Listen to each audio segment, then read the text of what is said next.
Hi, this is Sonny Grosso here, and I'm chatting with Staxx. Make sure you tell everybody. Stay tuned.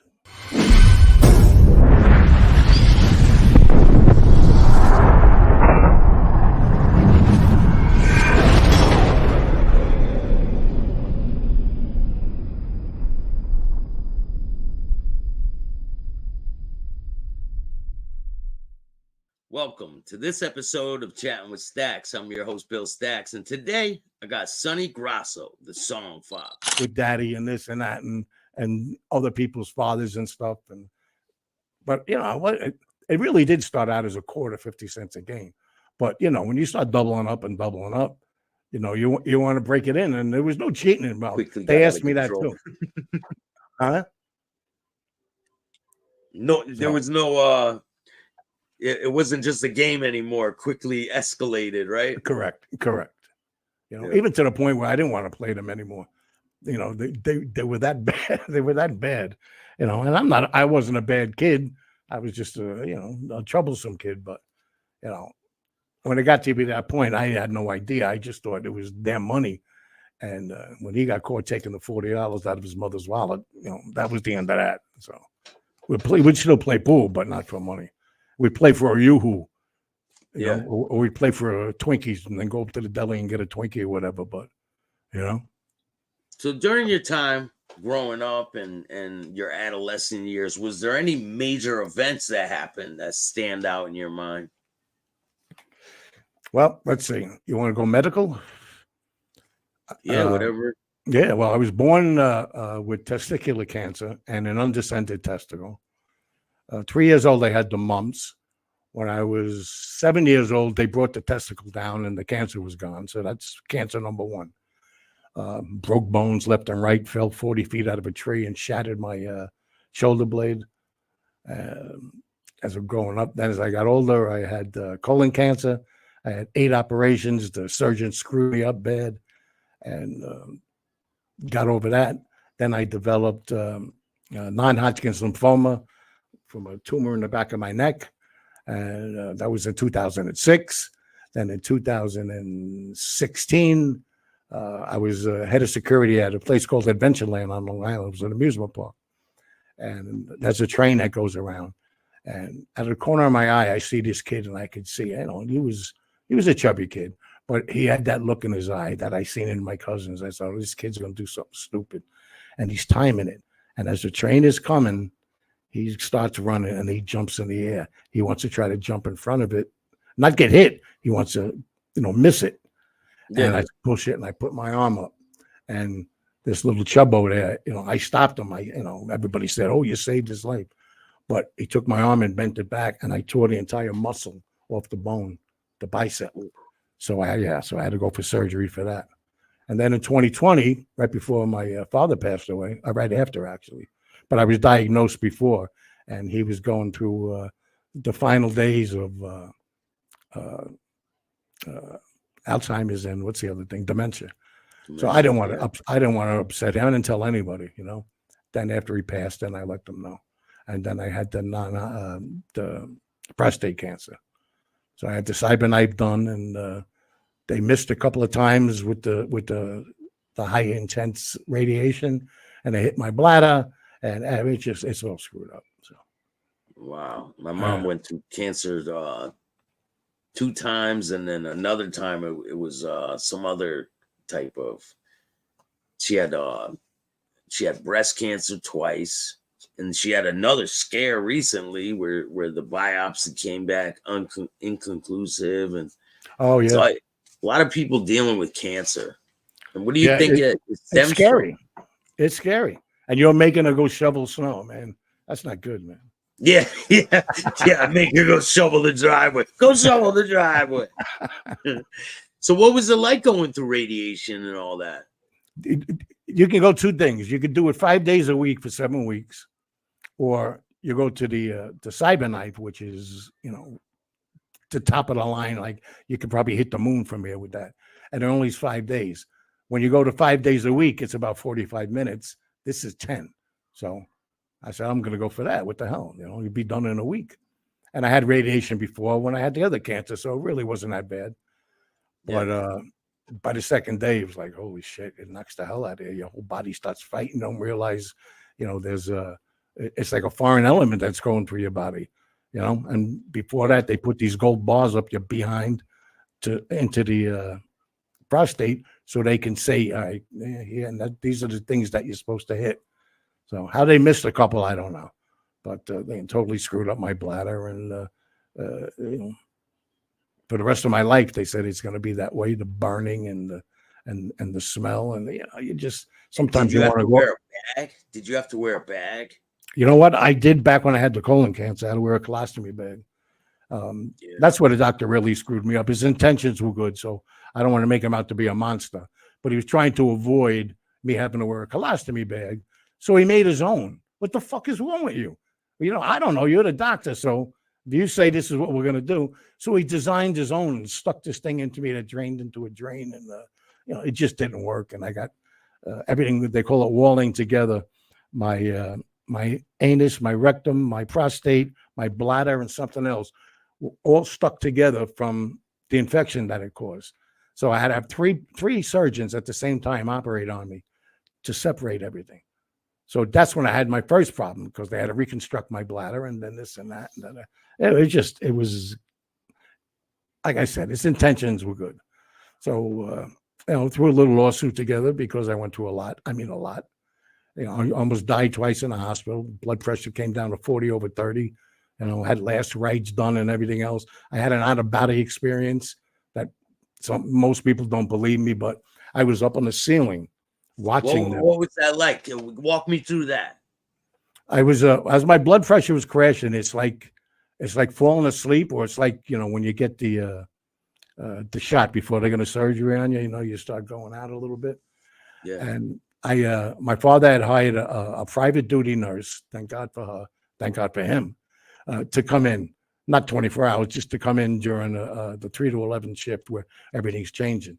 So she's watching me, and she's looking at the blood pressure drop, and she went out and she told the nurses out there, you better do something, call his doctor, because this ain't good.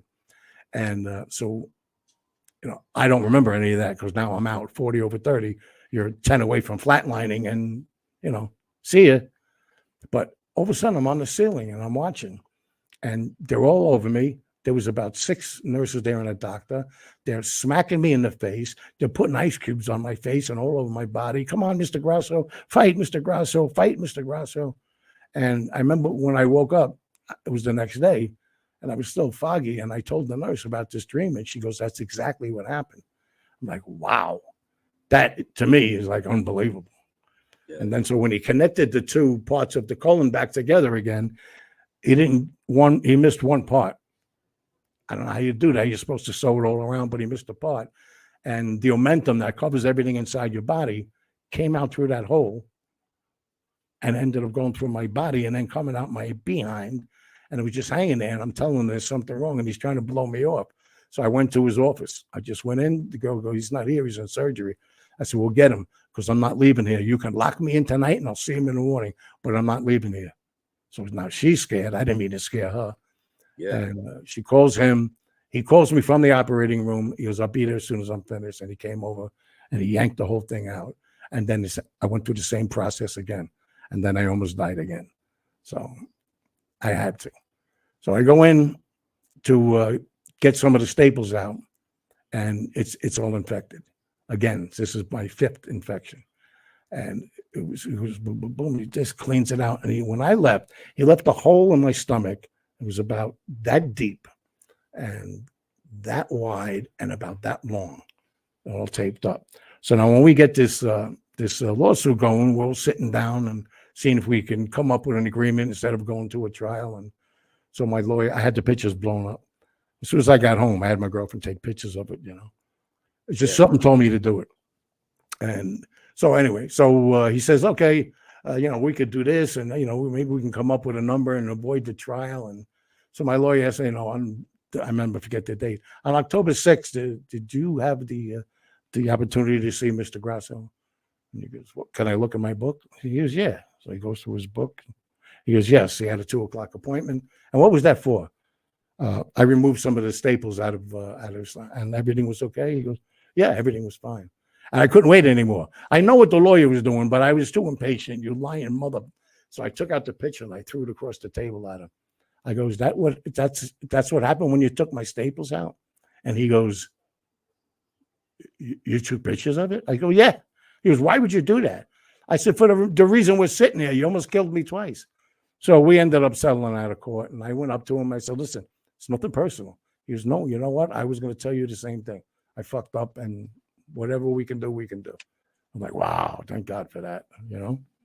But so much, come on. I know, like there's a lot of malpractice out there. Sometimes they drop the scalpel. They drop the scalpel in someone I know. Inside, yeah. Sewed them up. It sewed them up. The guy's walking around with a scalpel. He filled out the doctor's book with a lie. He took out 4 staples, and he didn't. He left the Grand Canyon inside my freaking stomach, and you lie on it. If I didn't take that picture, it's one word against the other.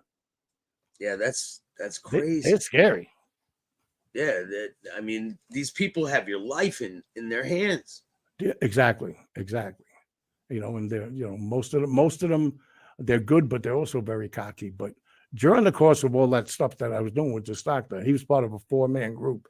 The 3 of them threw him out because it was just wasn't the first time shit like this was happening. Because he wanted to become known as the endoscopic surgeon of the world.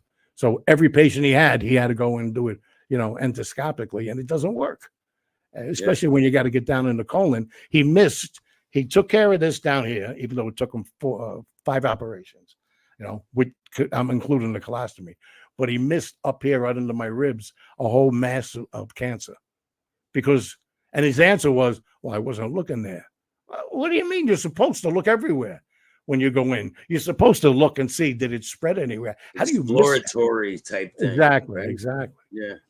So did they say what the cause of all this was? What the cause of the cancer or any of that? No, you know, I mean, I had IBS when I was like 14 years old. You know, so you know, I guess it was just destined to be. Either it would just stay at that or balloon to what it was. So then you fast forward. My goddaughter, she gets married, and her husband ends up becoming some kind of a special doctor, but that gets involved with the surgeries and the radiations and all that shit. And we're sitting in their backyard one day celebrating their first baby, and we're talking. And so I go, "How's work going, John?" He goes, "Good. I hooked up with a great surgeon, this and that. He's over in New Hyde Park." And I said, "Just say Smith. That's not his name." But I go, "It's not Smith, is it?" And he goes, "Yeah." He goes, "Uncle Joe told you?" I go, "No." He goes, well, answer me." He goes, "Well, yeah, that's his name. How do you know him?" And I told him the story. I went, "You know what? Don't tell him that I'm your uncle, because he'll probably fire you on the spot." But what are the odds of that? Seriously. That's insane. I mean, we're talking like, I don't know, 20 years later. Right? That was, and he was still practicing. Yeah. Still on his own. And this guy became his right hand man. It's good because he needs 3 hands the way he operates. But anyway, so then, you know, lead you all through that. And A&P was great to me during that whole thing.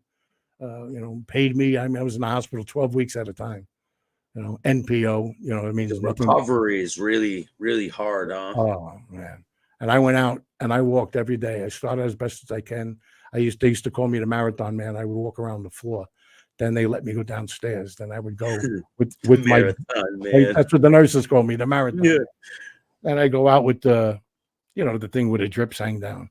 And they let me go, and I'd walk up and down and then go outside and then sneak a cigarette. And one day my mother comes to visit me, and I'm outside. She goes, "What are you doing here?" I said, "I came down to have a cigarette." You can't have. I said, "Look, here's your choice. Go upstairs and wait in my room, or have a cigarette with me now." "Oh, okay." And we sit down and we have a cigarette. And people are walking by giving us looks like, "Look at this." And my 2 sisters come walking by, and they don't see my mother. And they go, "You know, there's no hope for you." I go, "Me? What about her?" And they look, and it was one of those funny things, you know, that the nurses loved. Yeah. But, you know, being almost dead twice, that's a scary thing. And he smiled down on me, and here I am. Might have it again, the prostate cancer. Oh man. Yeah, so they were going to try. We're going to try a bunch of different things first before they have to go in, because they can't really do the cyberknife again. You can only get it once. So they're saying we'll go in and just take it out. And after that happens, this is what happens. Down in that region, you know what I mean? Yeah. I said no. I said, I'll die with it, but you're not taking it out. So it's all I got left. I'm going to be 70 years old, and if that thing is always pointing to the ground, then I don't need to live. I swear to God. Yeah. I feel the same way, man. Right? Come on, what are you talking about? If it ain't working, I'm not in the game anymore. Yeah, exactly. Exactly. Right? The bat don't work. You don't got to play the game. Yeah.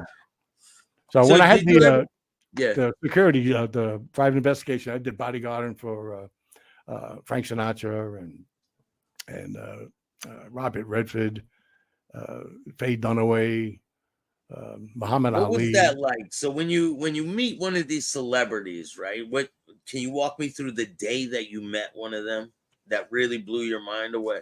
Yeah, well, what happened was there was a movie called 3 Days at the Condor that starred Robert Redford and Faye Dunaway. Great movie.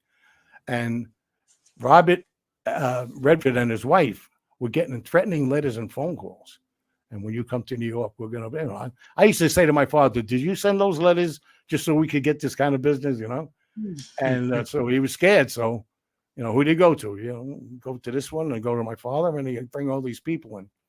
So when I first met him, I was never apprehensive, but I was a little nervous, and it's a big star and stuff. But I had a choice. I could either have worked on Saturday Night Fever with John Travolta, who at the time to me was only Vinnie Barbarino, or I could work on 3 Days of the Condor. So I'm weighing the two together. All right, teeny boppers, maybe, going to go watch Vinnie Barbarino and this and that and that. And that. Meanwhile, you go over to Robert Redford. Well, there's going to be a lot of women there. And so I chose to go to that one. I had a great time. It was a blast. We had fun. We busted chops and all that stuff. The people in the streets were they were a little scary. They followed us everywhere and caused massive traffic jams and everything. But not many women there. But you're kind of on edge, right? You're kind of on edge because people are making threats. Oh my God! Yeah, they were. Yeah, and when he first started, but then you could easily have anywhere 2,000, 3,000, 4,000 people out there watching your film. You got to get all the the cops and the guys that I hired to help to hold them back. I don't know if one of those guys that was making the threats is like right there. A shot's gonna go off. I don't know, but he was cool through the whole thing. And one day we were filming down in Peter Cooper Village, and so the scene was he had to get in an elevator and then go up to the top where supposedly the apartment was. So we had to wait until they got everything set up because they're going to get him when the doors open. Him and this killer are on it together. They both know who each other is. Very tense scene. So we're downstairs, and it took a while to set up the scene. He lights up a cigarette. Mr. Air, Mr. Clean Air, don't smoke, don't litter, this and that. I went, are you kidding me? He goes, what?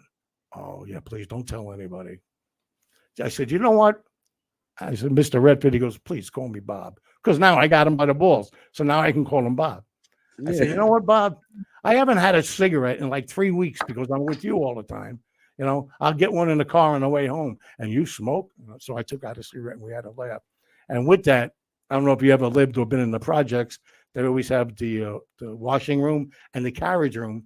Well, this lady comes out of the washroom, and she's got her little basket with the clothes in it and the tie all on top.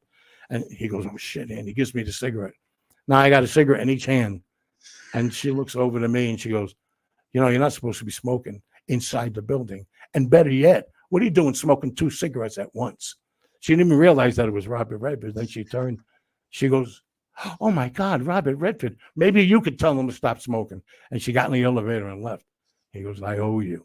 So give him the cigarette back. Give him 2 cigarettes. So fast forward, he's doing the movie The Natural. And my Uncle Mike is going up there to bodyguard him, but also be in the film. He had a nice partner, and he was Doc Dizzy, the guy with the straw hat, in the locker room and the champagne pops and everything else. Yeah. But you want to go up? Go up there. It was in the summer though, but you want to go up there for like, it's probably going to be about 3-4 weeks, whatever, and you could work on it and make a couple of bucks. And like, nah, only one of the best movies that was ever made, But he remembered me all these years later, and he told my Uncle Mike the story about the cigarettes, So that's crazy. I thought that was very cool, very cool. It is. It's but the biggest thrill for me was Ali. He was the best. His family, he was just the best. And the first night that he showed up was at a private reception. It was, I don't know, something like $5,000 a plate just to go.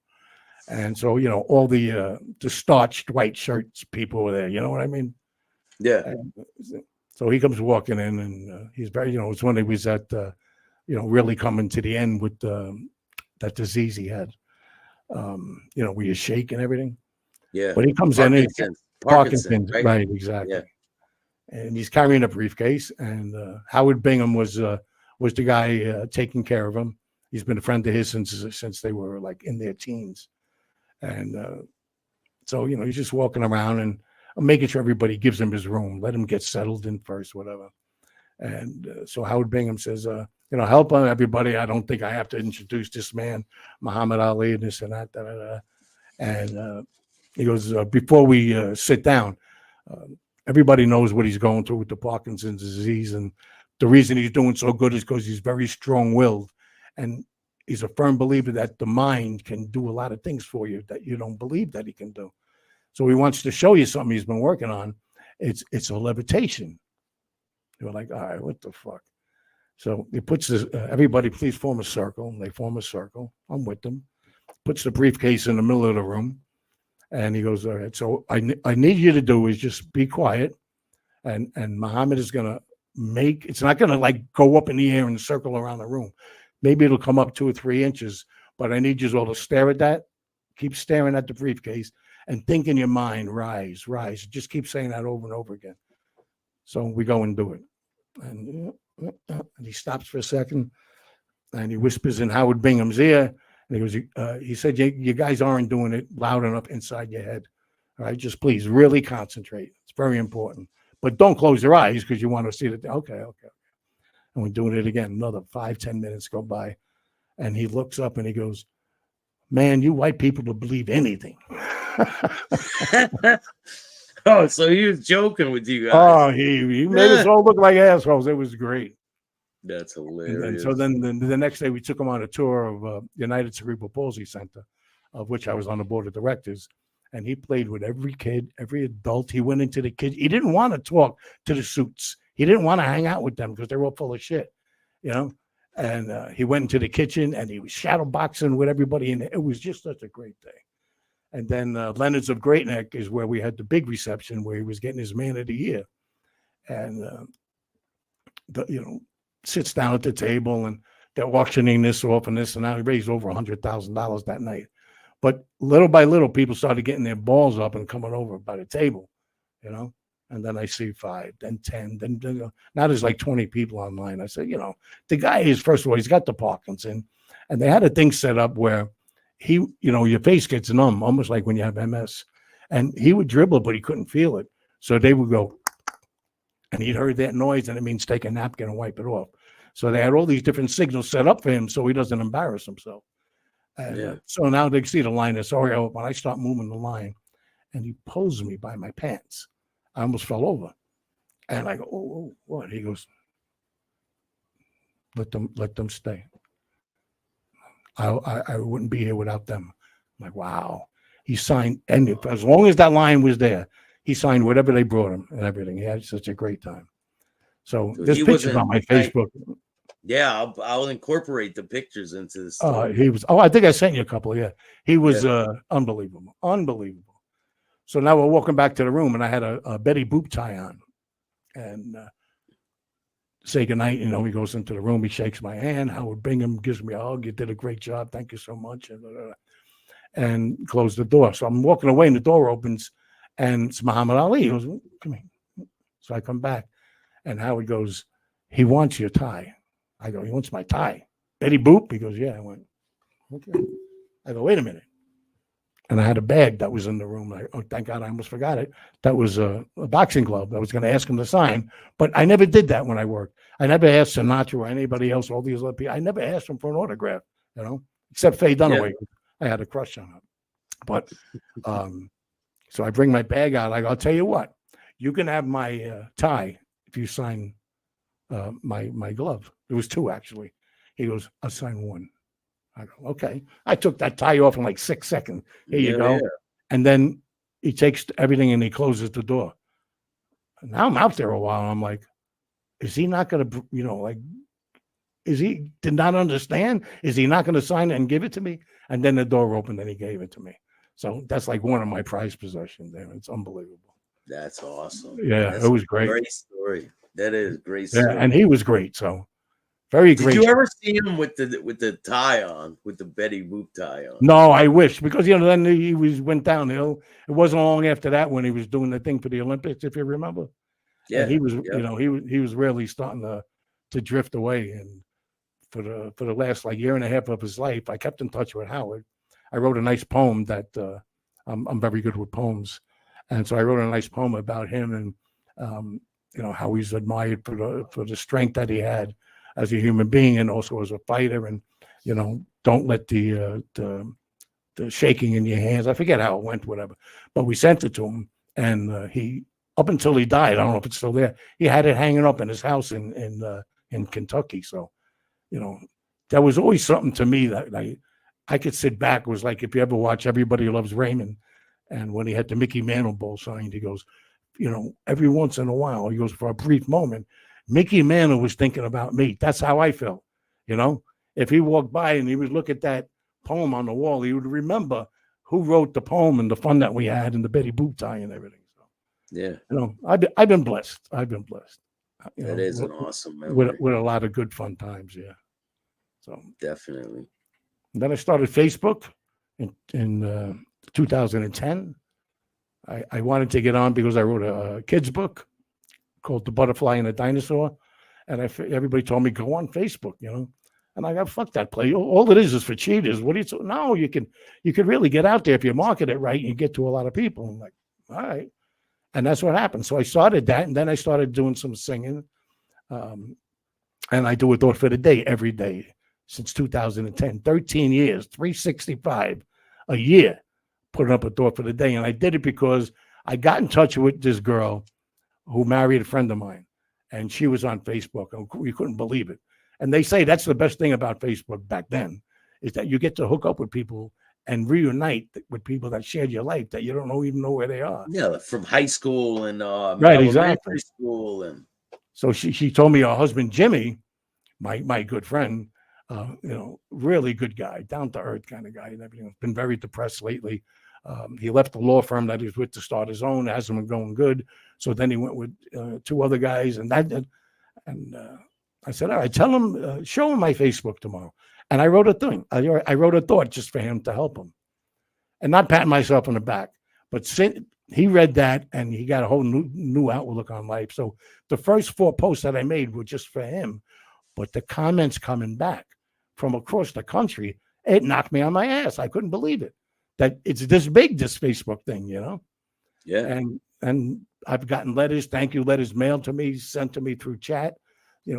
I was thinking of killing myself, but your thought for the day, this and that, made me really rethinking it. So I said, you know what? There you go. There's God again saying, do this. So, it gets tough every day to try to come on. What can I come up with now? That I haven't said already before, But so then they started saying, you feel like it's repetitious. Yeah, exactly. Yeah. How many times can you say, don't put your hands over a fire? You know what I mean? You're going to burn your fingers if you do. Yeah. But so they started asking if I could sing this song and dedicate it to their father or to their husband or to their wife. Can you do it? Okay. Then it started being, hey, Godfather, could you grant this request for me? And they started being known as the Godfather, which I did not want, especially internationally. Don't be calling me that shit, Yeah. I changed the name to Songfather. And my father goes, "That is the best tag I ever heard in my life. Never lose it. That's a great tag, the Songfather." Yeah, when you said it, I was like, "Damn, son!" Right? And it Has a just good came to my ring. it just came into my head. You know, Do I you don't want to write? be the Do guy. you write your own songs? I wrote about, I think, 20 songs so far, year to date, which is, in this business, nothing. But um, I'm proud of it. 20 Yeah, songs, try to come up with the music. And I am great without patting myself on the back with the lyrics. But to come up with music, I don't know how they do it. I just don't, you it know? takes a lot of balls to be able to go in front of people and perform. It really does. Yeah, well, when I first started doing that and getting up, even just at weddings and shit, but then at different clubs and everything, before I would start, this would be my hand.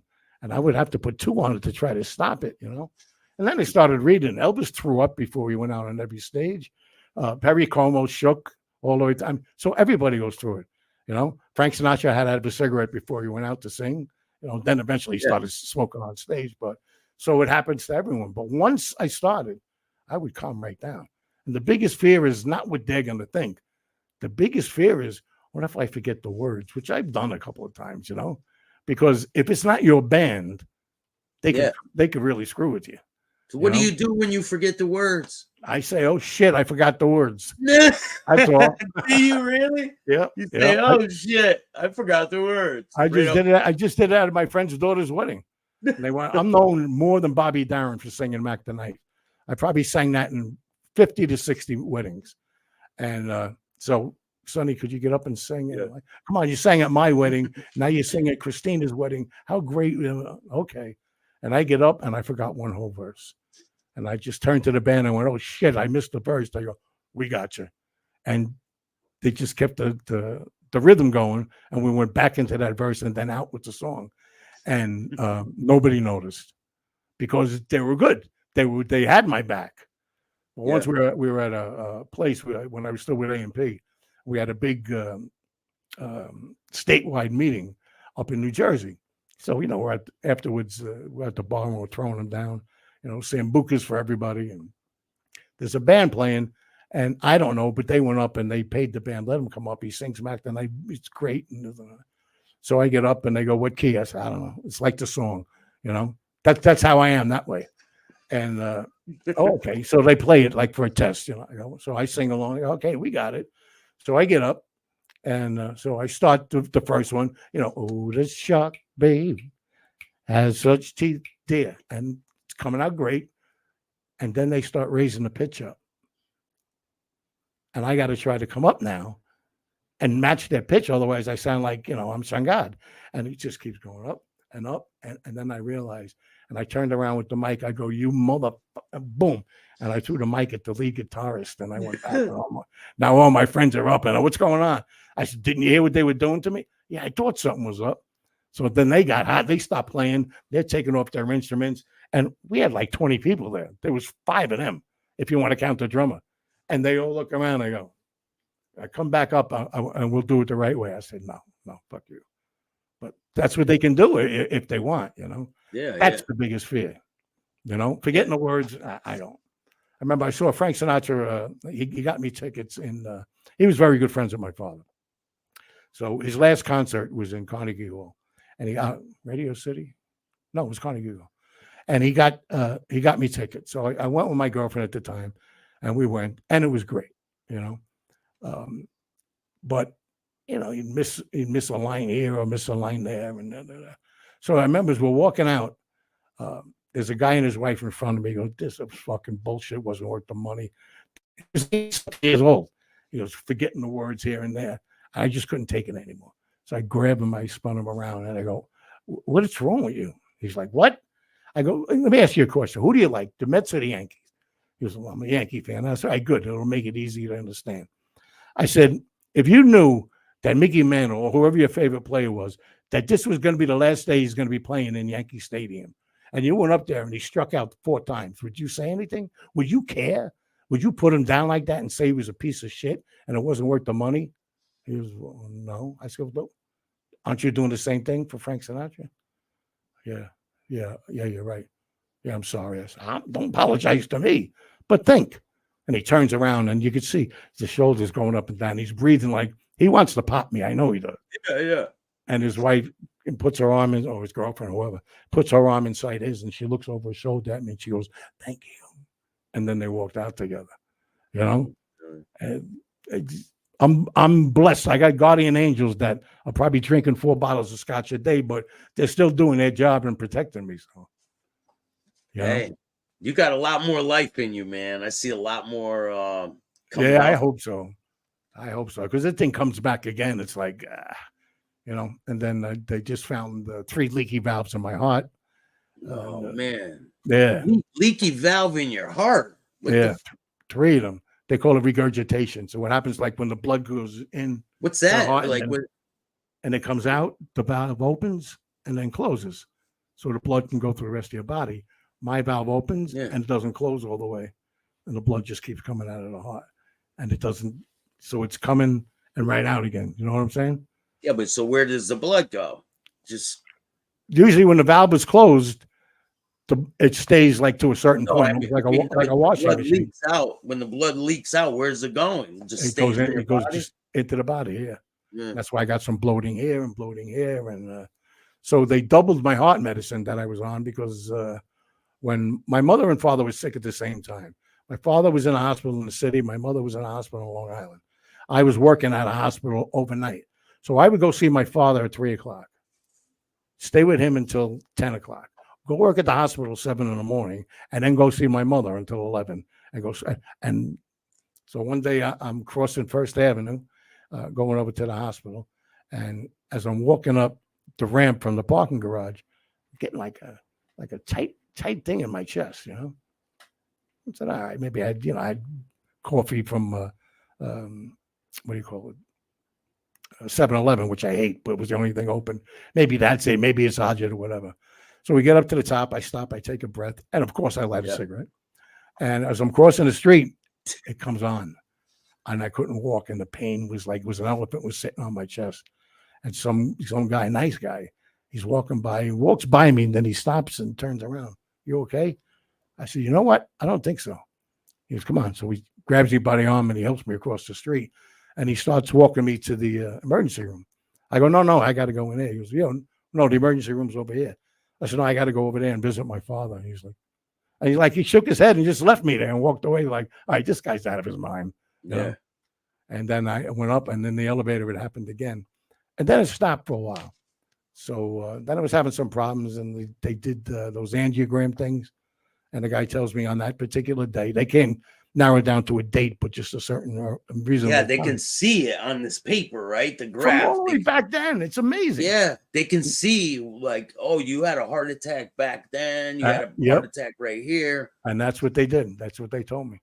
That's they had 2 heart attacks. So, that makes you nervous, to come through all that shit and fighting all the cancer and all the other things and everything else, and blah, blah, blah, to have a heart attack and go out that way. And then, growing up, 70 was usually it for a lot of people. For me, and my family and everything else. Nobody really lived till 80 if they did. My grandmother lived till 103. And mine did too. She was 103 years old. Yeah, Grandma Vivaldi. Right. Yeah. She was across the street from an A&P and used to call there every day. Well, not every day, but a couple of times a week. Is Sonny Grosso there? No. Could you get a message to him? Tell him to call his grandmother. Okay. I'm sorry, great grandmother. Tell him to call his great nana. That's what she used to call herself. Yeah. And they get me on my beeper and listen. She called again today. I was like, okay. And I called her up. What's up, Nana? Yeah, I'm out of cigarettes. Could you get me cigarettes and a pint? And what do? Come on, Bill. We do it for her. Yeah. It doesn't matter where I am in Manhattan. I get in the car and I drive. I pick it up and I bring it over to her. She says, thank you. She gives me a kiss and then closes the door. I'm standing in the hallway like I come on there. Like, I'm her piss boy, Yeah. Like, what the... But you do it because there's going to come a time where you can't do it. So, of course. This has been great, man. This is great. It's been a great interview. And thanks. Yeah. We got so much more to talk about. We'll do some more parts to this. I got a show I got to do soon. Yeah, we do this another time, man. No 100%. We'll do a part 2. Thank you. No, I really thank you, appreciate man. you taking the time. Is there anyone you want to give a shout out to before we It's go? my pleasure. My grandson, my son and my grandson, Mr. Cheeks. I don't know if you've been following me on Facebook. I don't think so. Yeah, But I'm on your have you? Facebook. Yeah, But he's 2 that's years how old we now. message each other. Oh, that's right. Yeah. Matter of fact, I did see it. Remember, you had a video. Yes, exactly right. Yeah, Yeah. yeah. I So saw it when the he was other day. born, and as he was getting bigger, his cheeks were out like this. He was like a chipmunk in the winter, you know. Yeah, And I mine were like nicknamed him that Mr. Cheeks, and the name stuck. And I swear to you, from Italy, Ireland, England, um, down under, what's that? Australia.